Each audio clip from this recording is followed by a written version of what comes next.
আজকে আপনাদের সামনে একটা বইয়ের কথা বলবো।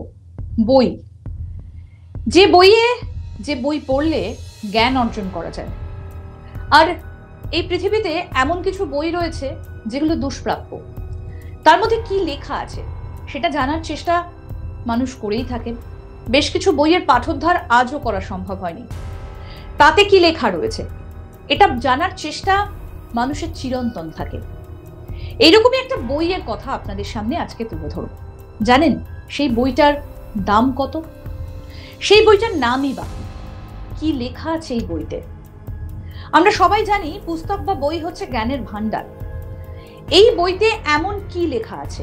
এখানে কি অমরত্বের সন্ধান রয়েছে? কেন বলছি জানেন? কারণ যে বইটার কথা বলছি এই বইটা অত্যন্ত পুরনো এবং এর দাম কত জানেন? শুনলে একেবারে চোখ কপালে উঠবে।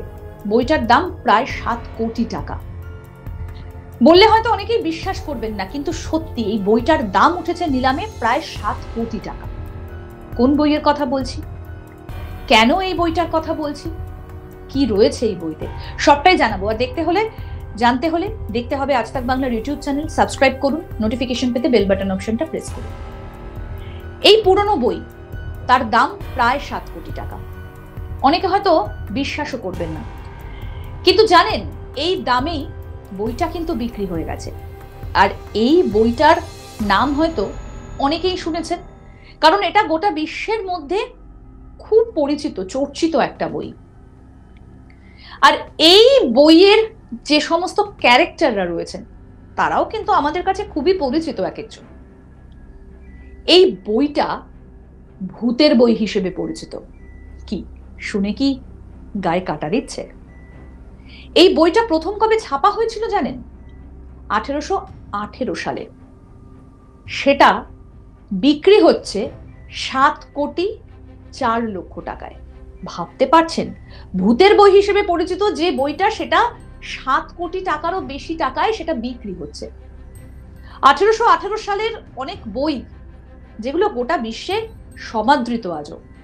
1800 সালের বই, তারও আগের বই, কিন্তু এটার এত দাম কেন? বইটি কার লেখা জানেন? বইটা লেখা মেরি শেলির। যে বইটা তিনি তার 21 বছর বয়সে বসে লিখেছিলেন, সেটা আজও বিশ্বের মানুষের কাছে ভীষণভাবে সমাদৃত। এই মহিলা লেখক 1818 সালে এই বইটার একটা মাত্র কপি নিজের সংগ্রহে রেখেছিলেন। সেটাই এই এত টাকা দাম উঠেছে, অর্থাৎ 7 কোটির বেশি। ভারতীয় মুদ্রায় 7 কোটি 4 লক্ষ টাকা। বইটার নাম Frankenstein or the modern Prometheus. নিশ্চয়ই এবার বুঝতে পারছেন এই ফ্র্যাঙ্কেনস্টাইন এমন একটা চরিত্র যেটা বিশ্বজুড়ে কিন্তু আজও বহুল চর্চিত, বহুল প্রচলিত। আমরা বিভিন্ন সময় তার নাম শুনি। বইটা প্রথম প্রকাশিত হয়েছিল তো বললামই আপনাদের 1818 সালে। 3টে কপি ছিল তখন থেকে। তার মধ্যে শেষ যে কপিটা সেটা বিক্রি হয়ে গেল। এই বইটা কিন্তু অনেক হাত ঘুরে একটা জায়গায় রাখা ছিল। আর এই যে বইটা 3 নম্বর কপিটা সেটা বিক্রি হলো। বাকি দুটো কোথায় রয়েছে? নিউ ইয়র্কের পাবলিক লাইব্রেরিতে। তার মানে বিশ্বজুড়ে একবার কপি হয়ে যাওয়ায় এটার দাম এতটা বেড়ে গিয়েছিল। ভাবতে পারছেন? অনেকেই বলছেন যে পুরনো বই, তার দাম এত। অনেকে হয়তো ভাবতেও পারছেন না এটা কিভাবে লেখা হয়েছিল, সময়কালটা কখন। আসুন বলি। বইটা ছাপা হয়েছিল 1818 সালে, কিন্তু লেখাটা শুরু হয়েছিল তার 2 বছর আগে, 1816 সালে। গ্রীষ্মকালে জেনেভা লেকের পাশে মোমের আলোতে একটা ঝড়জলওয়ালা রাতে তিনি এই বইটা লিখেছিলেন। এবং সেই রাতে সবাই মিলে ভূতের গল্প পড়ছিলেন, জার্মান ভূতের গল্প পড়ছিলেন। এবং সেই জায়গাটাতে বসে সবাই মিলে এই বইটা যিনি লিখেছিলেন তিনিও সেই ভূতের গল্প পড়ছিলেন অনেকের সঙ্গে। এবং সেই সময় সবাইকে বলা হয়েছিল সবাই একটা করে ভূতের গল্প লিখবে। কিন্তু যিনি লিখেছিলেন অর্থাৎ মেরি, তিনি শেষ পর্যন্ত কিছুই আর ভেবে উঠতে পারছিলেন না যে কিসের ওপর তিনি লিখবেন। কিছুদিন পর একটা মাঝ রাতে তার মাথায় সত্যি সত্যি ভূত চাপে। কিরম ভাবে ভূত চাপে তার মাথায়? তিনি বলেন যে দেখলাম, ঠিক মুখটা বোঝা যাচ্ছে না, এইরকম একটা আবছা তরুণ একজন ছাত্র, সে আবার তার সামনে পা মুড়ে বসে আছে।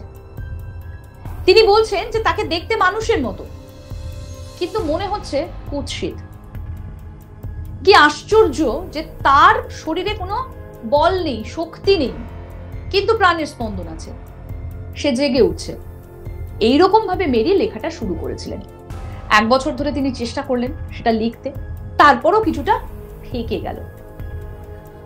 এবার যেটা সামনে এসেছে যে 200 বছর পর আজও মেরির লেখা এই বইটা জন্ম দিচ্ছে একের পর এক রহস্যে। মানে বইটা তিনি কিন্তু শেষ করেছিলেন। পৃথিবীর কোনো বিশ্ববিদ্যালয়ে ইংরেজি সাহিত্যের যেখানে পড়ানো হয় সেখানে কিন্তু পাঠ্যক্রমে এই ফ্র্যাঙ্কেনস্টাইনটা নেই। বিভিন্ন কারণ থাকতে পারে তার, নৈতিক, সামাজিক, সাংস্কৃতিক, অর্থনৈতিক, এরকম নানা রকম তত্ত্ব, সব ভাবনার অনুঘটক, মানে সবকিছুই রয়েছে এই হরর স্টোরিটার মধ্যে।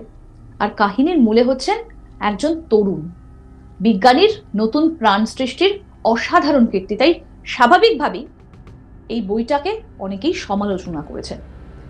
তবে 18 বছর বয়সে মেরি যখন ফ্র্যাঙ্কেনস্টাইন লিখছেন তখনও কিন্তু এই যে সায়েন্টিস্ট, তার কোনো চিহ্নই দেখা যায়নি, এবং সায়েন্টিস্ট শব্দটার সঙ্গেই কেউই পরিচিত হননি, কিন্তু তিনি লিখেছিলেন। মানে অতদিন আগে তিনি সেটা ভেবেছিলেন। আর তাই এই বইটার এতটাই দাম। আর এই গল্পটা যে কোনো একদিন ছেপে বেরোবে সেটা হয়তো মেরি তার জীবদ্দশায় ভাবতেও পারেননি, কারণ তার জীবনে নানা রকম ঘটনা ঘটে গিয়েছে, নানা রকম বাঁক নিয়েছে। তারপরে তার স্বামীর সঙ্গে ছাড়াছাড়ি, সন্তানদের দায়িত্ব কার কাছে থাকবে সেটা নিয়ে একটা টানাপোড়েন কিন্তু লেখকের জীবনে ছিল, অর্থাৎ শেলি মেরির জীবনে ছিল। তারপরে তার সন্তানদের অস্বাভাবিক মৃত্যু, এই সব কিছুর মধ্যে দিয়ে যখন জীবন চলছিল তখন অস্বাভাবিকভাবে একটা নৌকাডুবির ঘটনা ঘটে। তাতে কিন্তু মেরি শেলি তিনিও শেষ হয়ে যান। জীবনের শুরুতে নানা চড়াই উতরাইয়ের মধ্যে দিয়ে তিনি গিয়েছেন, কিন্তু তার যে একমাত্র জীবিত সন্তান পার্সি ফ্লোরেন্স, তার লেখা গল্পটা সংরক্ষণ করেছিলেন এবং শেষ পর্যন্ত সেটা প্রকাশিত হয়েছিল। এই যে ফ্রাঙ্কেনস্টাইন তিনি তখন ভেবেছিলেন, যেটা আজকের সমাজে দাঁড়িয়ে এতটা সমাদৃত, এতটা পরিচিত। 53 বছর বয়সে মৃত্যুর সময় তার এই সম্পাদিত বইয়ের সংখ্যা ছিল 20-এরও বেশি। কেমন লাগলো ফ্রাঙ্কেনস্টাইনের গল্প, লেখিকার জীবনের গল্প? ভালো লাগলে লাইক করুন, শেয়ার করুন, কমেন্ট করুন।